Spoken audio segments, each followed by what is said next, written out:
एक 14 साल की बच्ची हॉस्पिटल के अंदर अपनी ज़िंदगी की आखिरी सांसें गिन रही है और उसकी देख रेख में सब महिला कर्मी ही लगी हुई हैं। महिला नर्स, महिला डॉक्टर। उसके रूम के अंदर किसी पुरुष को जाने की इजाज़त नहीं है। ऐसा इसलिए क्योंकि वह पुरुष की आवाज़ सुनते ही डर जाती है, घबरा जाती है। एक रात में उसके साथ 16 लोगों ने बारी बारी बलात्कार किया है। उसकी कहानी किसी निर्भया से कम नहीं है। दोस्तों, सत श्री अकाल, आदाब, नमस्कार। कहानी की शुरुआत होती है महाराष्ट्र के एक बनवारी थाना क्षेत्र से। यहाँ पर एक परिवार होता है जो मेहनत मजदूरी का काम करते हैं और उनकी एक होती है 14 साल की बेटी। एक शाम वह अपने दोस्त से मिलने के लिए पुणे रेलवे स्टेशन पर जाती है। वह उसके इंतज़ार में बैठी होती है लेकिन वो नहीं आता। उसके इंतज़ार में बैठे बैठे काफ़ी देर हो जाती है और वो परेशान हो रही होती है। तभी एक ऑटो ड्राइवर की नज़र उस पर पड़ती है कि अकेली लड़की कैसे बैठी हुई है। तो ऑटो ड्राइवर उसके पास जाके पूछता है, तुम यहाँ किसका इंतज़ार कर रही हो, तुम्हारे साथ और कौन है? तो उस लड़की ने बताया कि मेरा दोस्त मेरे से मिलने आने वाला है, मैं यहाँ अकेली हूँ। तो ऑटो ड्राइवर इतनी बात करके वहाँ से चला जाता है और 10 मिनट बाद वह ऑटो ड्राइवर फिर से वापस आता है और लड़की को बोलता है कि तुम्हारा दोस्त रेलवे स्टेशन के बाहर तुम्हारा इंतज़ार कर रहा है, तुम्हें इतनी देर तक इंतज़ार करवाया इसलिए वह शर्मिंदा है, वह यहाँ नहीं आ रहा, तुम वहीं चलो उससे मिलने के लिए। उस समय ऑटो ड्राइवर के हाथ में एक पानी की बोतल होती है और लड़की होती है प्यासी। तो ऑटो ड्राइवर वह पानी की बोतल लड़की को दे देता है पीने के लिए। लड़की उस बोतल में से थोड़ा बहुत पानी पी लेती है और ऑटो ड्राइवर के साथ बाहर अपने दोस्त से मिलने के लिए चल पड़ती है। जैसे ही वह रेलवे स्टेशन से बाहर निकलने वाली होती है, उसका सर चकरा जाता है क्योंकि ऑटो ड्राइवर ने उस पानी में कुछ नशीला पदार्थ मिलाया हुआ था। लेकिन ऑटो ड्राइवर उसको सहारा देकर अपने ऑटो में बैठा लेता है और वह ऑटो को लेकर जंगल की तरफ निकल जाता है। वहाँ जंगल में जाकर वह उसके सारे कपड़े उतार देता है और उसके साथ बलात्कार करता है। उससे फिर भी उसका मन नहीं भरता। वह 2-3 घंटे तक लगातार उसके साथ बलात्कार करता रहता है। फिर रात हो जाती है तो ऑटो ड्राइवर उस लड़की को लेकर एक लॉज में चला जाता है। वहाँ पहले से ही कुछ 10-12 लोग उसका इंतज़ार कर रहे होते हैं। उस लड़की को ऑटो ड्राइवर एक रूम में ले जाकर बंद कर देता है और उसके सारे कपड़े उतार देता है। उसको निर्वस्त्र हालत में एक रूम के अंदर बंद कर दिया जाता है।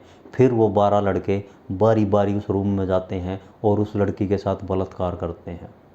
दोस्तों, पूरी रात गुजर जाती है, वो 12 लड़के बारी बारी उसके साथ बलात्कार करते रहते हैं, बलात्कार करते रहते हैं। दोस्तों, दिन निकल जाता है लेकिन यह सिलसिला जारी रहता है। वो लड़की उनके आगे मिन्नतें करती है, गुहार करती है कि मुझे छोड़ दो, मुझे जाने दो, जो तुमने करना था कर चुके हो, मुझे जाने दो। लेकिन ये उस पर कोई दया नहीं करते, उसके साथ लगातार बलात्कार करते रहते हैं। वह उनसे कुछ खाने पीने के लिए मांगती है लेकिन इनको उस पर कोई दया नहीं आती, उसको कुछ खाने पीने के लिए भी नहीं देते। अगले दिन की शाम हो जाती है और ये बारी बारी अपना बलात्कार उसके साथ करते रहते हैं। शाम के टाइम वह एक लड़के से बोलती है कि मुझे कुछ खाने को दे दो, मेरी हालत बहुत ज़्यादा ख़राब है। तो एक लड़के को उस पर दया आ जाती है और वह उस लड़की को लेकर दादर रेलवे स्टेशन पर छोड़ आता है। दादर रेलवे स्टेशन पर वह लड़की गुमसुम सी एक कोने में बैठी होती है। जभी 2 सफाई कर्मचारियों की नज़र उस पर पड़ती है और वह उससे जाके बात करते हैं कि भाई क्या समस्या है, तुम अकेली यहाँ क्यों बैठी हो, हम तुम्हारी कुछ मदद कर दें।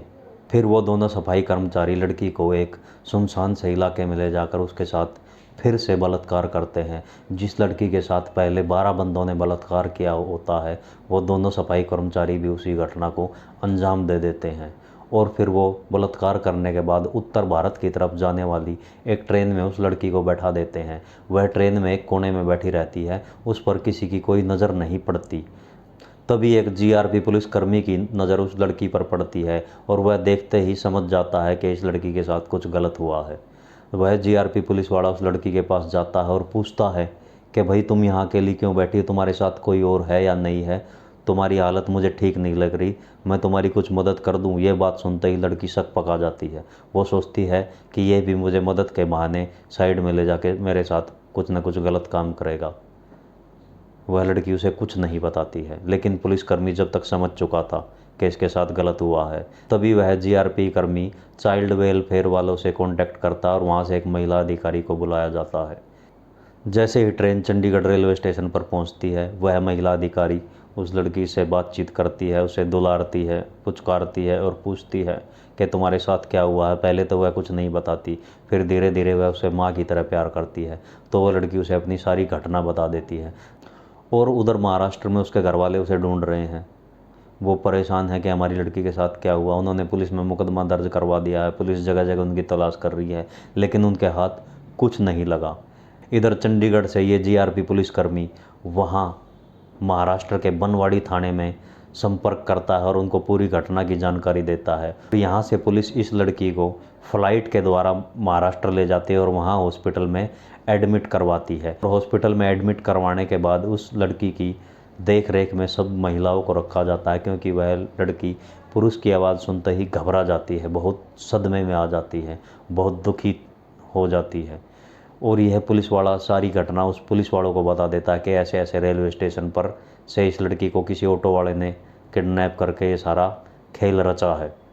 और पुलिस इसकी जांच में लग जाती है और सारे सीसीटीवी फुटेज खंगालने में लग जाती है।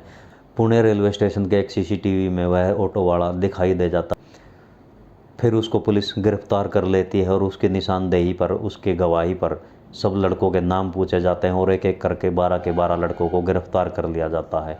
फिर दादर रेलवे स्टेशन से 2 सफाई कर्मचारियों को गिरफ्तार किया जाता है और सबके ऊपर मुकदमा दर्ज किया जाता है और सबको जेल में डाल दिया जाता है। इस घटना में पुलिस ने अपनी अच्छी भूमिका निभाई, इसकी हमें तारीफ़ करनी होगी। और तारीफ़ करनी होगी उस जीआरपी पुलिसकर्मी की, और तारीफ़ करनी होगी उस वेलफेयर वाली महिला कर्मी की। दोस्तों, यह कहानी यहीं पर ख़त्म होती है।